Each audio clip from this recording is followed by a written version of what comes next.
Former Panama City employee that filed a whistleblower complaint against the city last week is sharing some of the details. John Jones thinks residents should demand an investigation into the city's use of CRA funds. I spoke with him earlier as he explains that his questions about Christmas decorations ended up costing him his job.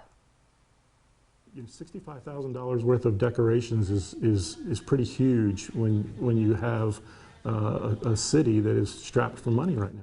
John Jones was hired as Panama City's senior logistics manager in February of 2019. Last Wednesday, he was terminated 2 days after filing a whistleblower complaint and questioning the city's purchase of Christmas decorations. It appeared that it did not follow the city procurement policy. There was no bids, there was no quotes that were in place. When first learning of the purchase, Jones claims he brought it to the city manager's attention. I was told, don't worry about it, don't worry about it, but I kept digging into it. Which he says raised even more questions. Checks were being written for Christmas decorations that had no invoices, that had no receipts. Instead of getting answers, Jones says he was threatened with an investigation. They falsely accused me of accusing someone else in particular of the procurement being illegal, which I did not do.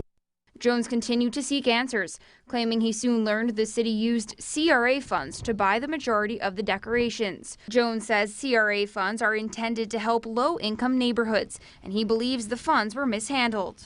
They should demand an investigation into the CRA funding because that seems very inappropriate. This comes after Panama City passed 3 new taxes of fees in 2020. The city put a fire assessment tax on the citizens, and in December they raised their water bills.